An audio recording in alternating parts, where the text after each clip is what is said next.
Hallelujah. परमेश्वर का धन्यवाद हो, परमेश्वर की स्तुति हो, परमेश्वर की महिमा करता हूँ कि आज फिर से परमेश्वर ने हमें आज इकट्ठा किया, इसके लिए परमेश्वर का धन्यवाद। और जैसे कि आज का हमारा ये परमेश्वर के राज्य के बारे में जो तीसरा जो कार्य, तीसरी जो कलीसिया को राज्य के रूप में दिखा जाता है, तो ये तीसरा भाग है। इसी को हम कहते हैं अनंत काल का राज्य। क्या कहते हैं? अनंत काल का राज्य। और इसी वचन को हम अभी क्या करने सुनने जा रहे, समझने के लिए हम कोशिश कर रहे कि हर व्यक्ति को इसके बारे में पूरी रीति से परमेश्वर के पवित्र आत्मा के द्वारा जो हमें वचन मिला है, उसी के द्वारा सबको क्या मिले? ये वचन, उसकी गहराई और वचन हमारे अंदर में बस ना पाए, बस जाए ऐसा। और उसके लिए क्या करेंगे? अभी इस वचन को हम समझेंगे। तो मैं आपसे दोबारा और एक विनती करता हूँ कि जैसे कि परमेश्वर का राज्य का पहला भाग, उसके बाद में फिर आत्मिक राज्य का जो पहला भाग, उसके बाद में फिर धार्मिकता का राज्य का भी हमने भाग देखा, और अभी ये तीसरा अनंत काल के राज्य का हम ये भाग देखने जा रहे हैं। तो आपसे सभी को जय मसीह को, और सबके गुजारिश है कि आप चैनल पर आकर क्या करें, सब्सक्राइब करें और अपना बेल आइकन दबाएं, चाहे जब भी हम वीडियो डालेंगे तो सबसे पहले आपको क्या वो मिले, प्राप्त हो।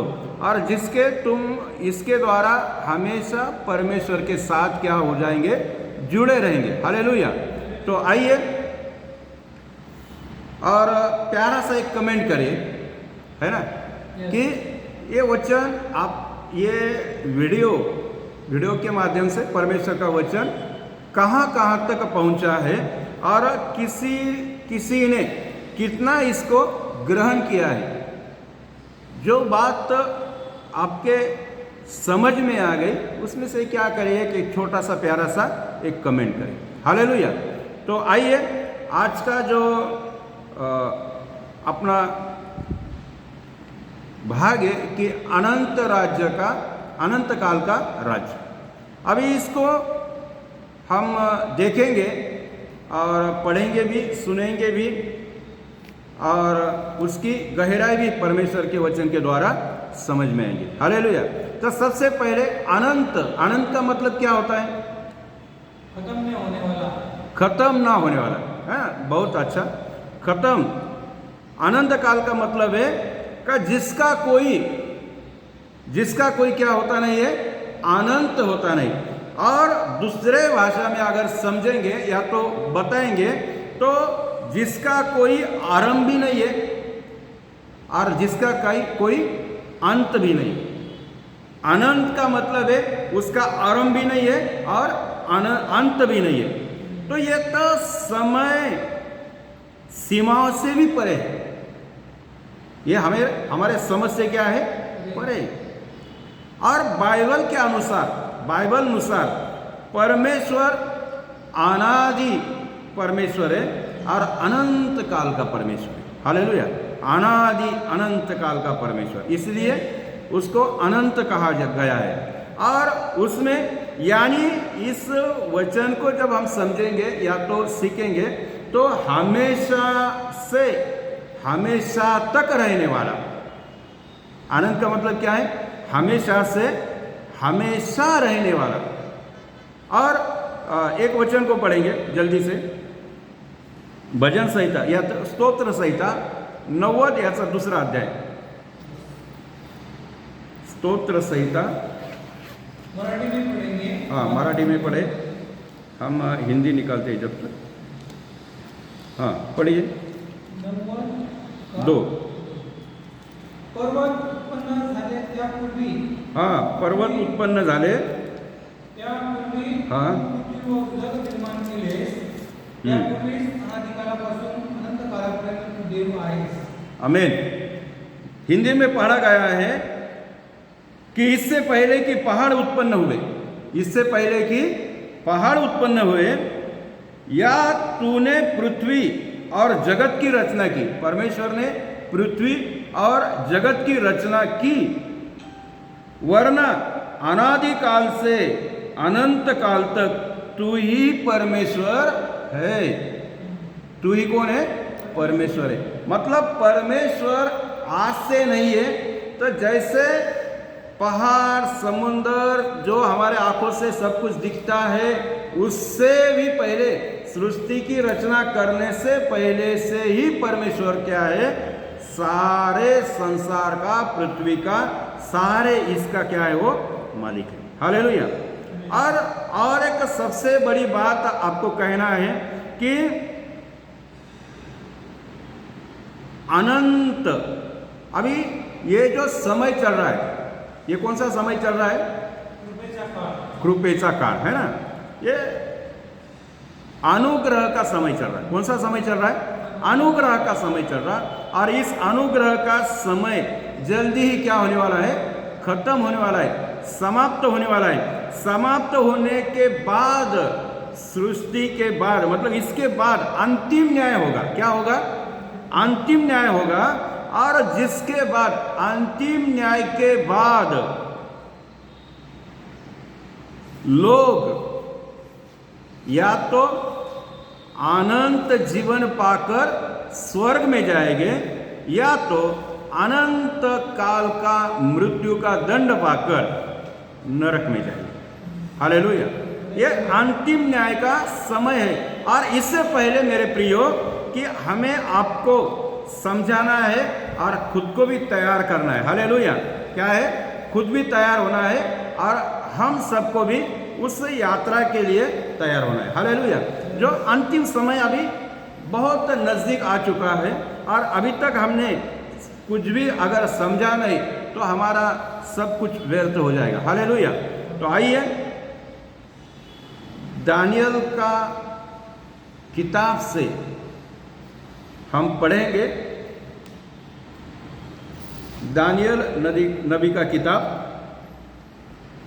दानियल नबी का किताब को हम पढ़ेंगे। 2 अध्याय और 44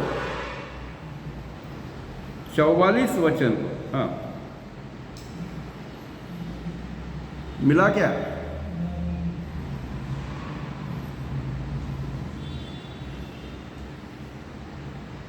मिल गया? 2 का 44। हाँ, पढ़िए। त्या राजांच्या आमदानीत स्वर्गीय देव एका राज्याची स्थापना करीत। त्या राज्यांच्या आमदानीत स्वर्गीय परमेश्वर एका राज्याची काय करणार आहे? स्थापना करणार आहे। हां, त्याचा कधी भंग होणार नाही। आणि त्याचा कधी काय होणार नाही?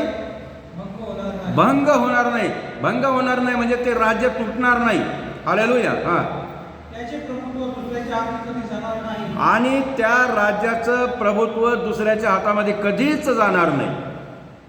तर हां, ते या सर्व राज्यांचे चूर्ण करून त्यांना नष्ट। आता हे जे जगामध्ये राज्य दिसतं त्या सर्व राज्याचं तो चूर्ण करून टाकणार, त्यांना नष्ट करेल व ते सर्व काळ टिकेल। आणि मग जे राज्य परमेश्वर स्थापन करल तेच राज्य काय होईल? सर्व काळ टिकणार है। आइए हिंदी में हम पढ़ते हैं। उन राजाओं के दिनों में स्वर्ग का परमेश्वर एक ऐसा राज्य उदय करेगा।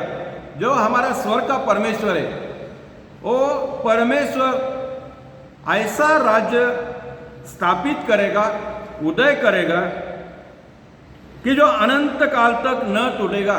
परमेश्वर ऐसे राज्य की स्थापना करने जा रहा है कि जिसका कभी अंत ना होगा और राज्य कभी टूटेगा नहीं, और न वो किसी दूसरी जाति के हाथ में किया जाएगा। उसका अंत भी ना होगा, ना किसी दूसरे जाति के यानी कि अन्य जाति के राजाओं के हाथ में कभी ना जाएगा। हालेलुया। इसीलिए मेरे प्रियो का इस दानियल नबी के किताब में हमें ये वचन पढ़ने को मिलता है कि परमेश्वर अपना अनंत काल का राज्य, जिसका कभी भी क्या ना होगा, अंत नहीं होगा, ऐसा राज्य परमेश्वर हमारे बीच में स्थापित करने जा रहा है, स्थापित करने वाला है। और इसलिए ये अनंत काल के राज्य की हम क्या कर रहे हैं, घोषणा कर रहे, उस बारे में हम आपको क्या कर रहे, अगुवाई कर रहे, सिखा रहे। और इसीलिए इस वचन को हमें गहराई से समझना जरूरी है। हालेलुया। क्योंकि ये वचन पुराने नियम के द्वारा, दानियल नबी के द्वारा परमेश्वर ने हम तक ये वचन क्या किया, पहुंचाया गया। हालेलुया। दानियल नबी के द्वारा हमारे तक ये वचन पहुंचाया गया। और इस राज्य का कभी अंत भी ना होगा, ये राज्य अनंत काल तक बना रहेगा और राज्य कभी टूटेगा नहीं, ना किसी राजाओं के हाथों में ये राज्य जाएगा। अगर यहां पर हम इस राज्य के बारे में अगर बात करते है ना, ये अनंत काल का राज्य दानियल नबी के द्वारा हमें, इस वचन के द्वारा हमें इस बात को समझाया गया है। और हम भी क्या करेंगे, इसी बात को गहराई से क्या करेंगे, समझने की कोशिश करेंगे। यहां परमेश्वर उस अजय का मतलब क्या होगा, जिसके ऊपर कोई भी जय नहीं पा सकता, या इस राज्य को कोई हरा नहीं सकता, प्रेज़ द लॉर्ड, पराजित नहीं कर सकता, अजय। और वो स्वर्ग के राज्य की बात यहां पर की जा रही है। किसकी बात करने जा रहे हैं हम यहां पे, स्वर्गीय राज्य की, जो स्वर्ग का राज्य है, परमेश्वर इसको क्या करना, स्थापित कर रहा है, जिसको कोई पराजित नहीं कर सकता, जिसके ऊपर कोई विजय नहीं पा सकता। ये अजय है, ये कभी भी न हारने वाला, पराजित कभी न होने वाला, ऐसे प्रकार का राज्य परमेश्वर हमारे बीच में स्थापित करने जा रहा है। हालेलुया। और वो राज्य जो परमेश्वर स्थापित करेगा, उसी राज्य का कभी भी अंत नहीं होगा, अनंत काल तक वो बना रहेगा, अनंत काल तक वो टिका रहेगा। और जब हम संसार में, सृष्टि में, या तो वर्ल्ड में हम देखते हैं कि बहुत सारे राज्य है ना, राज्य बहुत सारे देश है, और देश के ऊपर कोई ना कोई क्या कर रहा है, अधिकार जमा कर उस राज्य में क्या कर रहे हो, राज्य कर रहा है। पुराने ज़माने में बहुत सारे राज्य होते थे, राज्य होता है अलग अलग, उनका राज्य भी होता था। बाइबल में भी हमारे बहुत सारे राज्यों को हम पे पढ़ने को मिलता है। लेकिन हमें इस तरह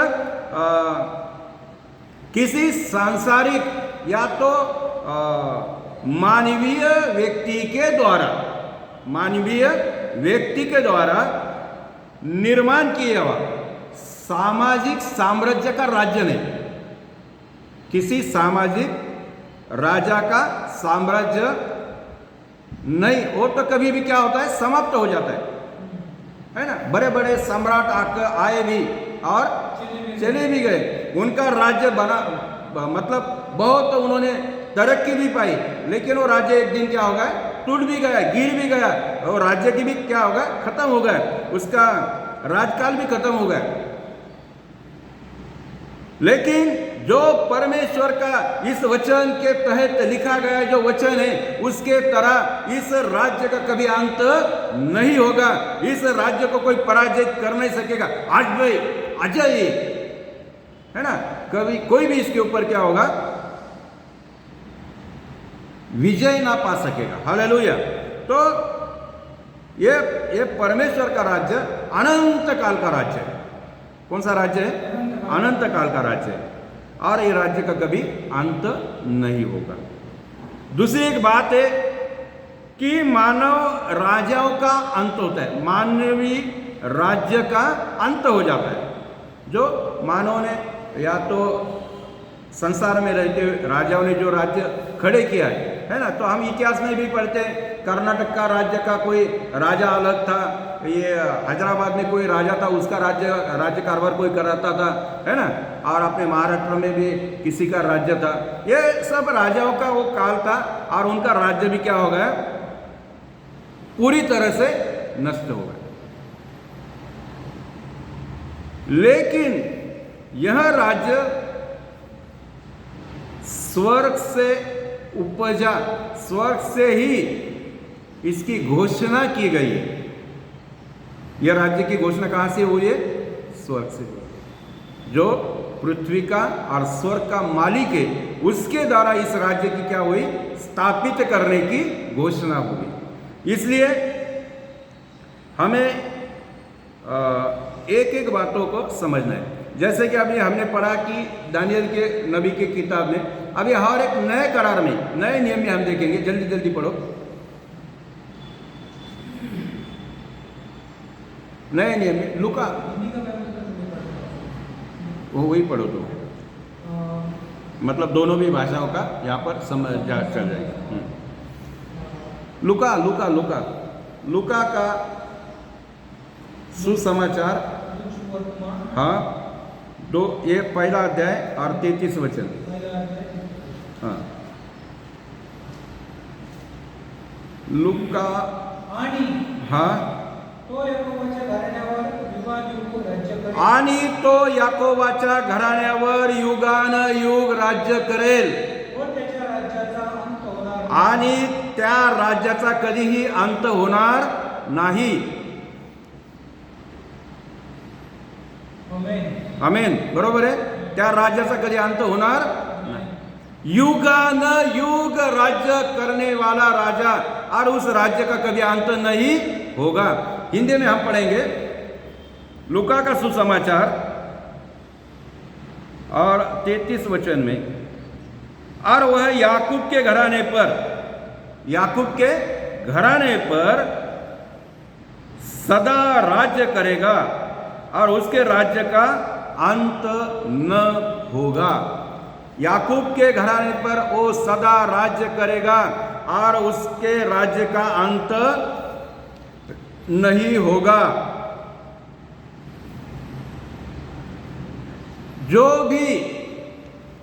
जो सुनने वाले हैं, जो भी विश्वास करते हैं, हम इस वचन पर विश्वास करते हैं कि इस राज्य का कभी भी अंत नहीं होगा और वो उसके अधिकार के अधीन में रहेंगे। हम लोग सब क्या हो जाएंगे? उस राजा के अधिकार के अधीन में हम रहेंगे। हालेलुया, बराबर है क्या? परम प्रधान का पुत्र, परम प्रधान परमेश्वर का पुत्र याकूब के घराने पर सदा राज्य करेगा और इसके राज्य का कभी भी अंत नहीं होगा। ये इसीलिए तो हम ये आखिरी पड़ाव को अनंत काल का राज्य, इसके बारे में क्या कर रहे हैं? हम चर्चा कर रहे हैं, हम इसके बारे में सीख रहे हैं। तो इस राज्य का कभी भी अंत नहीं होगा। और एक दूसरी बात है जो हर एक वचन में हमें सुनने को मिलता है, पढ़ने को मिलता है, और वो हम उसके अधिकार में अभी हम अगर रहते हैं, क्योंकि हमारा राजा यीशु मसीह, हमारा राजा कौन है? यीशु मसीह है। और यीशु मसीह हम पर क्या करेगा? अधिकार करेगा। अधिकार क्यों करेगा?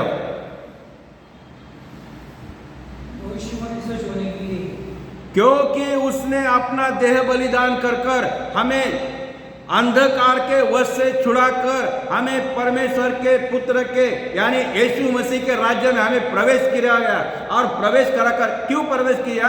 कि उसने हमारे लिए खुद का बलिदान कर हमारे लिए कोड़े खाकर, हमारे लिए खून पसीना एक कराकर, हमारे लिए उसने गाली सुना, हमारे लिए कांटों का ताज सर के ऊपर रखा और हमारे लिए उसने कोड़े भी खाए, सूली पर बलिदान दिया। उसके लहू से बहने वाला एक एक कतरे के द्वारा हमारे जीवन से पाप, शाप और सब कुछ निकल गया और हम अंधकार वश से छूट गए और अभी हम परमेश्वर के राज्य में उसके पुत्र बनकर हम उसके राज्य में प्रवेश किया। अभी प्रवेश किया तो राजा है, तो राजा का अधिकार हमारे ऊपर होगा। इसके पहले हमारे ऊपर पाप का अधिकार, हमारे ऊपर शैतान का अधिकार, हमारे ऊपर मृत्यु का अधिकार। हम डरते थे, अभी नहीं डरते हम, क्योंकि हमारा ऊपर अधिकार करने वाला हमारा यीशु मसीह। हालेलुया। अभी यीशु मसीह अगर हम पर अधिकार जताता है, अधिकार वाणी से हमें बोलता है, आज्ञा देता है, तो उस आज्ञा को मानते हुए हमें यीशु मसीह के अधीनता में चलना है। जैसे कि 12 प्रेरित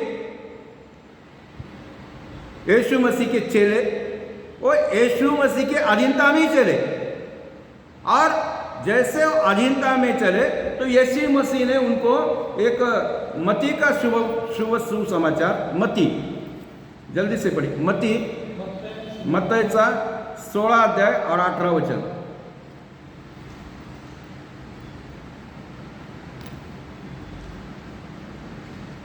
यहाँ पर लिखा हुआ है, वाचा।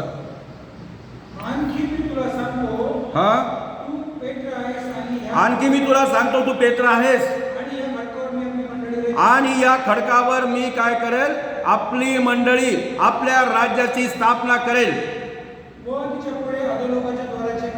आणि त्या राज्यावर अधोलोकाचं काही चालणार नाही, त्या मंडळीवर अधोलोकाचं काही चालणार नाही। बरोबर है? तो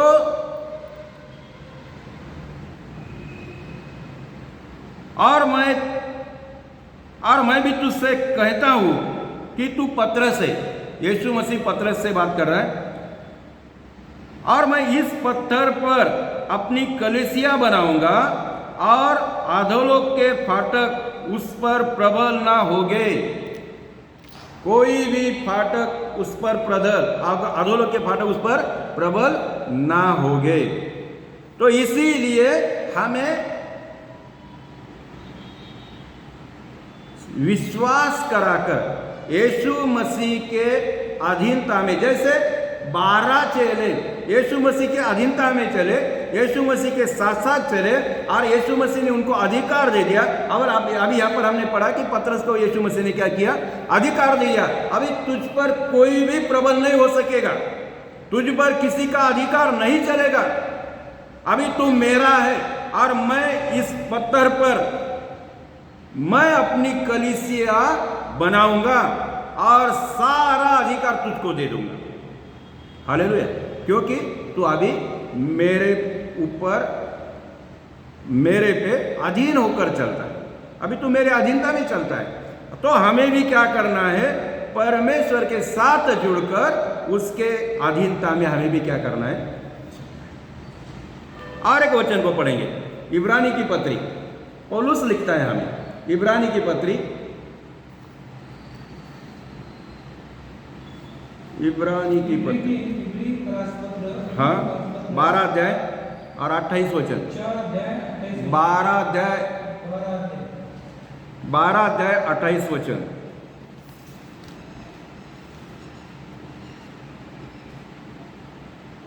पढ़ो। म्हणून न हलवता येणारे राज्य आपल्याला मिळत, परमेश्वराचा सेवक पौल म्हणतो का, म्हणून न हलवता येणार राज्य, न हलवता येणार राज्य आपल्याला मिळत असल्या कारणाने आपण काय करायचे, परमेश्वराचा धन्यवाद करायचे, परमेश्वराचे उपकार मानायचे, जेणेकरून परमेश्वराला संतोषकारक होईल अशी सेवा काय करून, आदर आणि भय धरून परमेश्वराची काय करायची आपल्याला। एवढं मोठं राज्य जे कधी काय हलत नाही, अस्थिर नाहीये, है ना, अस्थिर नाहीये, सगळ्यांचं राज्य अस्थिर आहे। हा सगळ्यांचं राज्य कसं आहे, अस्थिर आहे. आज आम्ही राज्य करत आहे, उद्या राज्य करतो का नाही करतो त्याचा भरोसा नाही आहे. परंतु या ठिकाणी लिहिलं स्थिर राज्य. हिंदी में अगर हम पढ़ेंगे तो यहाँ पर 28 ना. इस कारण हम इस राज्य को पाकर जो हिलने का नहीं, कृतज्ञ हो और भक्ति और भय सहित परमेश्वर की ऐसी आराधना करे कि जिससे वो क्या हो, प्रसन्न हो. हालेलुया. हमें क्या करना है कि परमेश्वर की भक्ति भय से, आदर से और डरते कांपते हुए परमेश्वर की हमें क्या करना है, भक्ति करना है. हालेलुया. जिसके कारण परमेश्वर हम पर क्या हो, प्रसन्न हो. हालेलुया. हालेलुया. तो हमें यहाँ पर इसी बात को समझना जरूरी है कि ये राज्य स्थिर राज्य है. कौन सा राज्य है, स्थिर, अचल. उसको क्या बोलते हैं हिंदी में, अचल. और वो राज्य स्थिर और अनंत राज्य है. ये संसार की तरह नष्ट होने वाला राज्य नहीं है. संसार के राज्य क्या होता है, नष्ट हो जाता है. और परमेश्वर का धन्यवाद करो, परमेश्वर का स्तुति करो, परमेश्वर की प्रशंसा करो कि परमेश्वर के अनुग्रह के द्वारा हमें इस राज्य के लिए हमें भक्ति भाव से है ना, डरते कांपते हुए परमेश्वर का धन्यवाद करना है, परमेश्वर की स्तुति करना है, परमेश्वर की प्रशंसा करना है ना, इसी तारीफ करना है, जय जयकार करना है. इसीलिए कि डरते कांपते हुए, क्योंकि परमेश्वर ने हम पर अनुग्रह कृपा कराकर परमेश्वर ने हमें इस राज्य में हमें प्रवेश कराया. तो परमेश्वर के द्वारा, यीशु मसीह के द्वारा हमें जो कुछ दान वरदान मिले हैं, अभी वो दान वरदानों को क्या करना है, परमेश्वर के लिए. परमेश्वर तूने मुझे ये वरदान देकर तूने मुझे आशीषित किया, इसलिए मैं तेरी तारीफ करता हूँ, तेरा शुक्रगुजार हूँ, तेरा धन्यवाद करता हूँ. मन से, तहे दिल से मैं तेरी क्या करता हूँ, आराधना करता हूँ, तेरी स्तुति करता हूँ. हालेलुया. तो हमें क्या करना है, परमेश्वर का धन्यवाद, परमेश्वर की स्तुति हमेशा इसी तरह से क्या करना है, करना चाहिए. हालेलुया.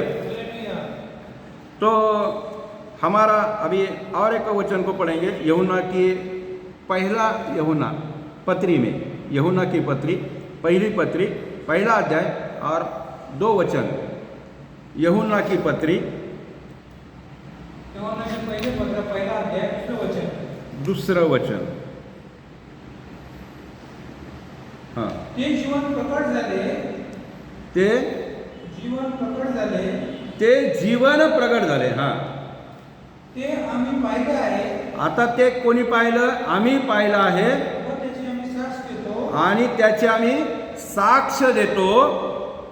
ते सार्वकालिक जीवन पित्याजवळ होते, जे सार्वकालिक जीवन पित्याजवळ होते व आम्हाला प्रकट झाले. ते आम्हाला काय झालं, प्रगट झालं. ते तुम्हाला कळवतो. आता आम्ही ते वचनाच्या द्वारे तुम्हाला कळवतो.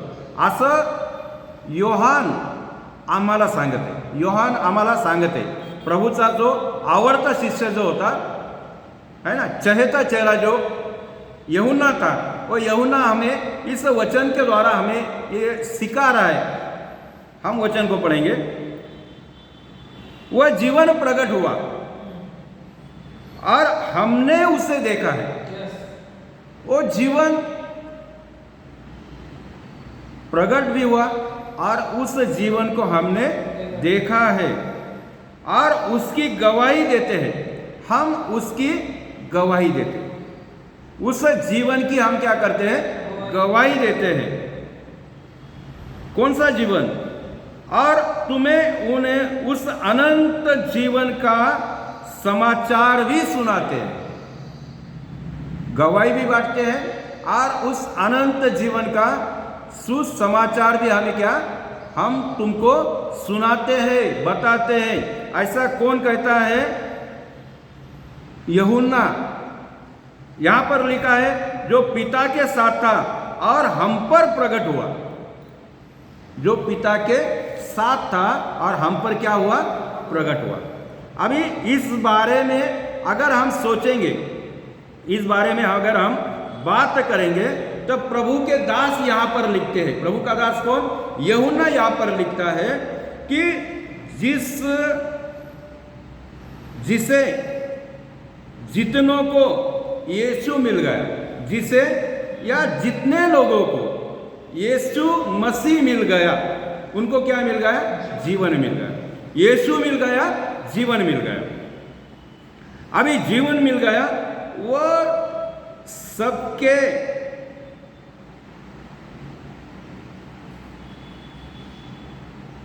वो जीवन सबके पास अनंत जीवन है, सबके पास अनंत जीवन है। वो जीवन का अंत नहीं होगा। तो इसको समझने के लिए हमें वो समझ, वो आंखें, आत्मिक बुद्धि हमें क्या करना है? खोलना जरूरी है। हालेलुया। परमेश्वर से प्रार्थना करना कि परमेश्वर इस हर एक वचन का भेद हमें तू क्या कर समझा। अभी पतरस, यूहन्ना और जो उनके साथी थे, 12 चेले थे, वो सब ने वो चलता फिरता जीवन जो स्वर्ग से उतरकर उनके साथ उनमें प्रकट हुआ, उनके साथ रहा, उनके साथ उन्होंने खाया पिया रहा और उनके साथ रहकर वो गवाही भी फिर उन्होंने आंखों देखा है ना। जब हम क्रिकेट मैच को देखते हैं तो क्या करते हैं? वो समाचार सुनाने वाला, फिर हम देख रहे हैं कि वो भाग रहा है, वो गेंद मार रहा है, वो बॉल डाल रहा है, वो आंखों देखा हाल जो होता है। तो इन्होंने चलता फिरता जीवन जो स्वर्ग से उतरकर हमारे बीच में, मतलब उनके बीच में आया और उन्होंने उसको देखा भी, ग्रहण भी किया, उसके साथ रहे भी और वो उनमें प्रकट भी हुआ और बाद में वही गवाही उन्होंने हम पर दिया है। हालेलुया। कि हमने देखा है, हम उसके गवाहीदार है ना। मराठीमध्ये काय? आम्ही त्याचे साक्षीदार आहे। तर आम्हाला पण या जीवनामध्ये काय करायचं आहे? त्याप्रमाणे आम्हाला समजून घ्यायचं आहे। यीशु मसीह वो अनंत जीवन और अनंत जीवित वचन है ना। जीवित वचन है ना, वचन ही देहधारी हुआ है ना, वचन देहधारी हुआ। तो जीवित वचन है, यीशु मसीह क्या है? जीवित वचन है। पहले अदृश्य रूप में था। पहले कैसा था? वो अदृश्य रूप में था, परमेश्वर के साथ था, अदृश्य रूप में परमेश्वर के साथ। लेकिन बाद में मानव रूप लेकर, देहधारी होकर वो पृथ्वी पर प्रकट हुआ, देहधारी होकर वो पृथ्वी पर प्रकट हुआ। मराठीमध्ये त्यांनी आमच्यामध्ये वस्ती केली है ना, त्यांनी आमच्यामध्ये वस्ती केली। यूहन्ना 1 अध्याय 14 वचनामध्ये लिहिलेलं आहे। तर हमें प्रकट हुआ, पृथ्वी पर प्रकट हुआ, जिसे प्रेरितों ने अपने आंखों से देखा, हाथों से छुआ है, साथ में रहे हैं और उनके बारे में जितनी भी गवाही है, वो गवाही क्या है? हम तक वो पहुंचा गए।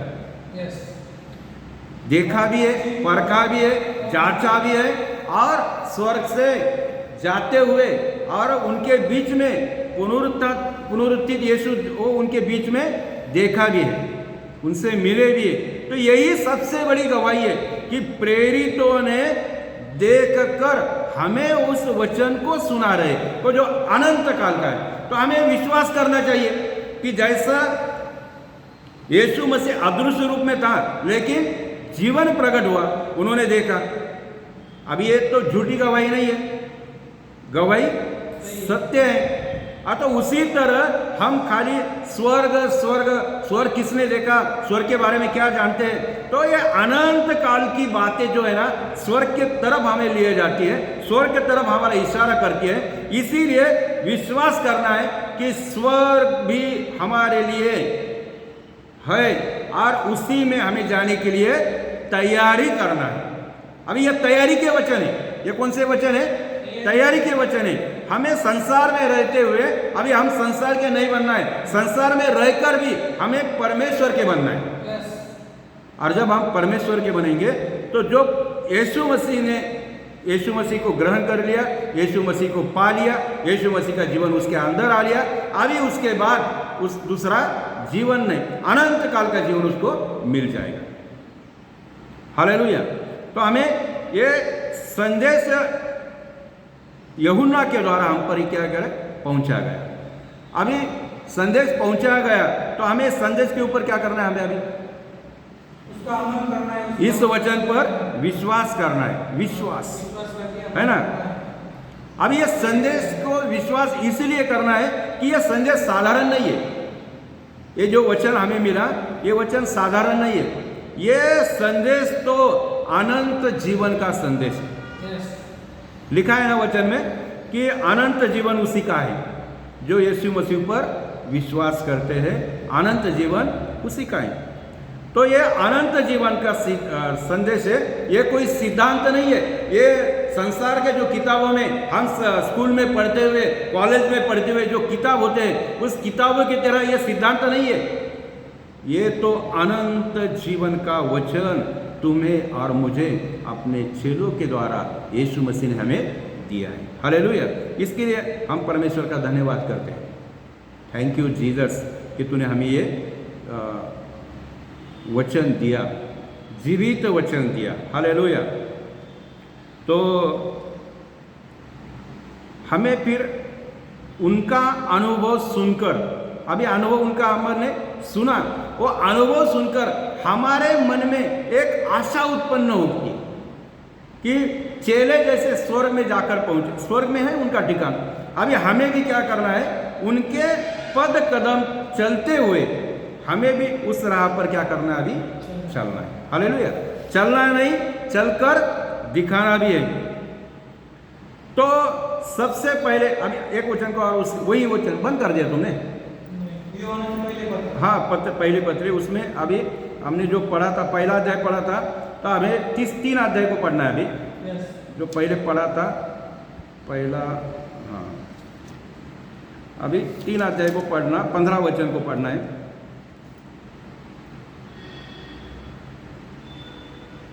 पढ़ो। 3 अध्याय। हाँ हाँ। आपल्याला देवाची मुले हा. हे नाव मिळाले, या त्याने आपल्याला पुढे प्रतिदान दिले आहे। पहा, आपण आणि आपण कसे आहोतच, ह्यामुळे जग आपल्याला ओळखत नाही। नाही, तुम्ही दुसरं वचन वाचलं। 3 पहिले 3:15 पहिला यूहन्ना 3:15। जो कोणी आपल्या बंधूचा द्वेष करतो, जो कोणी आपल्या बंधूचा, आपल्या भावाचा, आपल्या परिवारातील व्यक्तीचा द्वेष करतो, तो नरहिंसक आहे। तो कोण आहे? नरहिंसक आहे। हिंसक म्हटलं का? नाही। नरहिंसक, जनावरापेक्षा पण नरहिंसक आहे। आणि कोणीही नरहिंसकाच्या ठाई सार्वजनिक जीवन राहत। आता कोणत्याही पापी व्यक्तीच्या द्वारे, नरहिंसकाच्या द्वारे जीवन राहील का? नाही। हा, जीवन राहणार नाही। पुढं, हे तुम्हाला माहित आहे। हे तुम्हाला काय आहे माहित। तर अरे हिंदीमध्ये वाचा। द्वेष करतो म्हणजे त्याचं नाव ठेवतो, निंदा ओके, करतो। द्वेष करना। तर तो मराठी हिंदी में पढ़ेंगे हम। यहाँ पर लिखा गया कि जो कोई अपने भाई से बैर रखता है वह हत्यारा है। बैर रखता है वो हत्यारा है।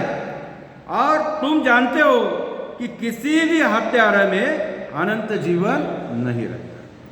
चाहे कितना बड़ा हो, उसके पास धन हो, दौलत हो, पैसा हो, कुछ भी हो, लेकिन उसके पास अनंत जीवन नहीं होता।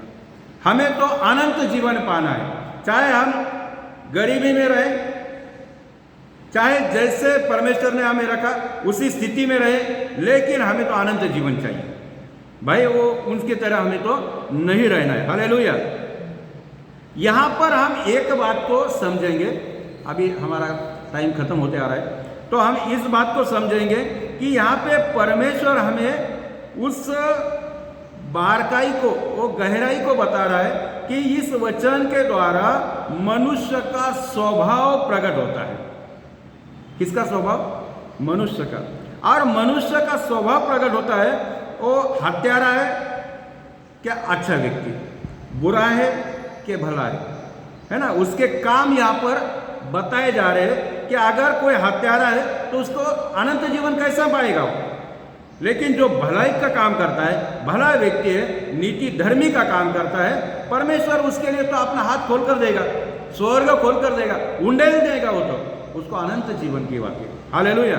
इसीलिए किसी भी हत्यारा में अनंत जीवन की बात है या तो अनंत जीवन उसमें नहीं रहता। लेकिन परमेश्वर का धन्यवाद हो, परमेश्वर की स्तुति हो कि परमेश्वर ने हमें अपनी प्रजा, अपनी जाति, अपने लोग कहा है। जो यीशु मसीह पर विश्वास करता है उसको उसने पुत्र कहलाया। तो हम क्या हो गए? मसीह लोग। अभी मसीह लोग उस अनंत राज्य के भागे, क्योंकि हमने विश्वास किया है।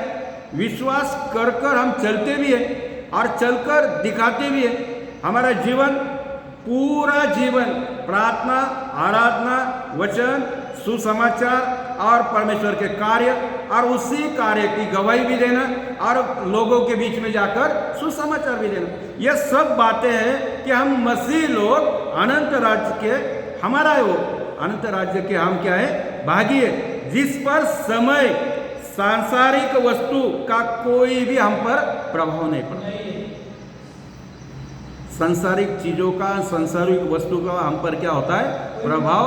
कोई भी प्रभाव हम पर नहीं होता। चाहे हमें लालच देता, हम लालच नहीं मानते।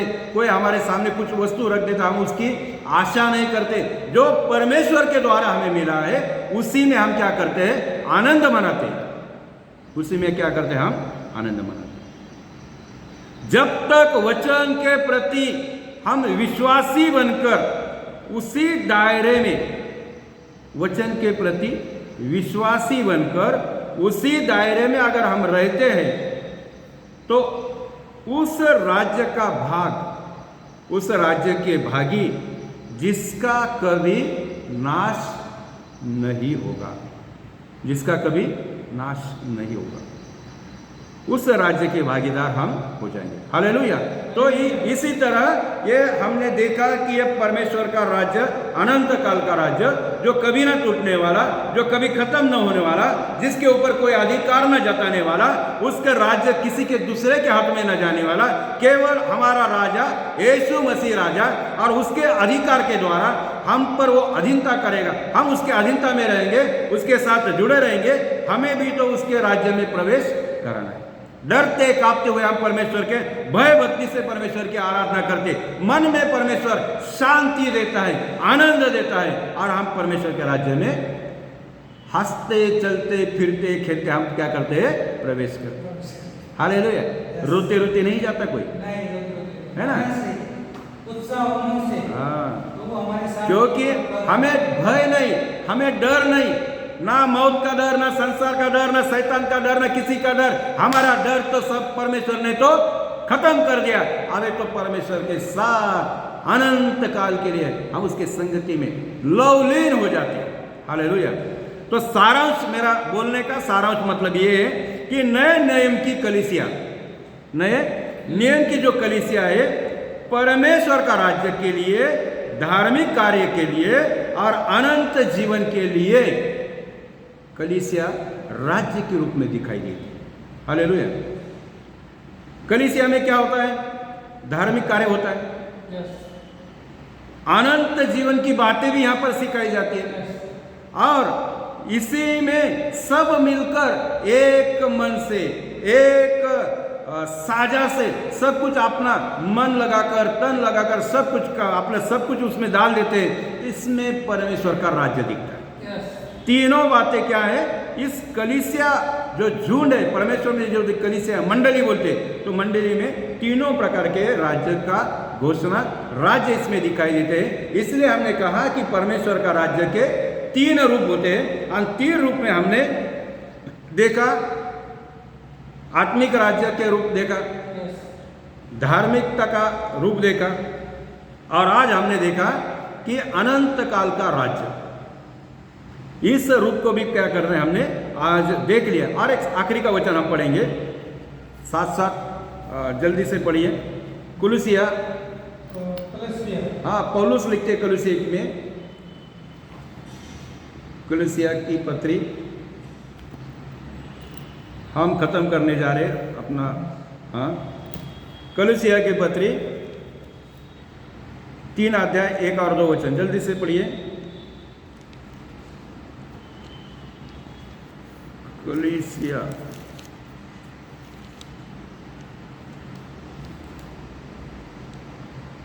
मिल गया? कलसे 2:1 3 अध्याय 1 और 2। हाँ, जल्दी से। म्हणून हाँ तुम्ही ख्रिस्ताबरोबर उठवले गेला आहात। हाँ, तो हमारा विश्वास वही होना चाहिए कि म्हणून तुम्ही ख्रिस्ताबरोबर उठवले गेले आहात।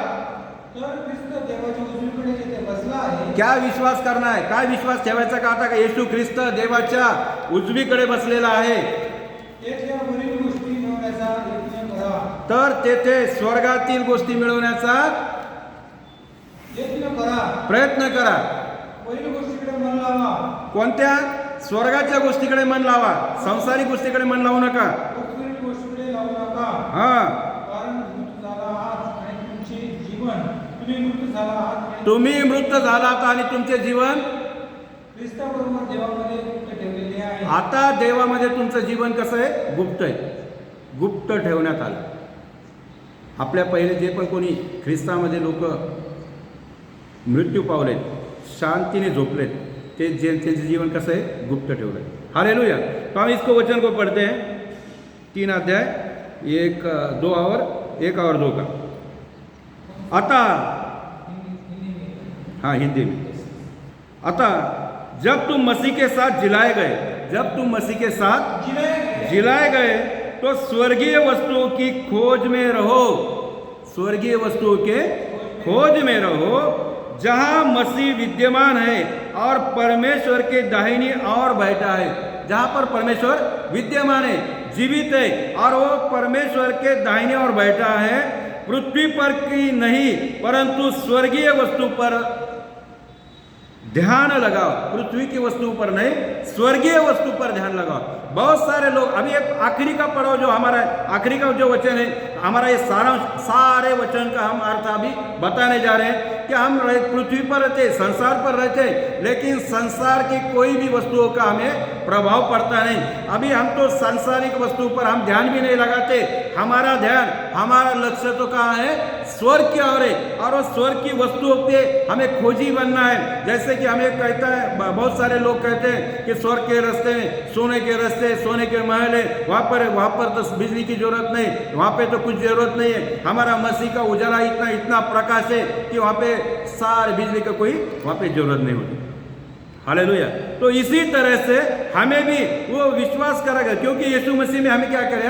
जिलाए गए। एक और एक वचन को पढ़िए, फिलिपियों का पत्र 3 अध्याय 20 वचन। फिलिप्पुस की पत्री 3 अध्याय और 20 वचन, आखिरी वचन है वो पढ़ना बस। फिलिपियो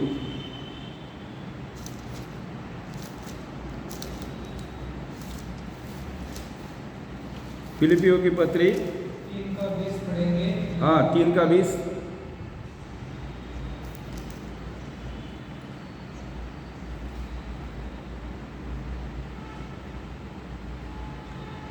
मिल गया? अनंत राज्य की अभी सारांश बता रहा हूं मैं, आखिरी का ये बता रहा हूं।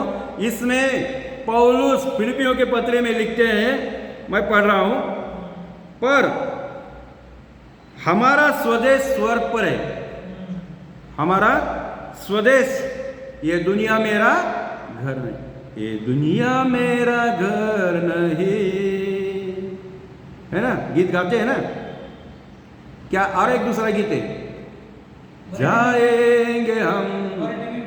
हाँ, आपले नागरिकत्व तर स्वर्गात आहे, आपले नागरिकत्व कुठं आहे?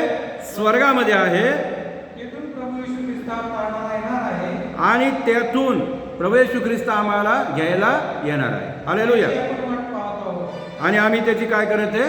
वाट पाहते। यहाँ पर हिंदी में पढ़ेंगे, पर हमारा स्वदेश स्वर्ग पर है और हम एक उद्धारकर्ता प्रभु यीशु मसीह के वहाँ से आने की बाट जोते रहते।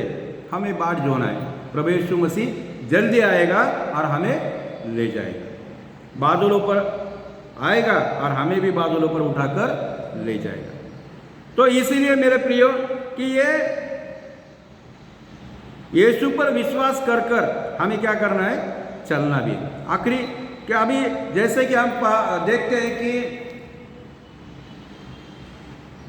बहुत सारी ज्ञानी, बहुत सारा वचन पाएगा, वचन की शिक्षा पाएगा, लोगों को सिखाने वाला, लेकिन फिर भी एक दिन यीशु मसीह के पास निकोदेमस आया और उसने कहा कि स्वर्ग के राज्य में प्रवेश करने के लिए,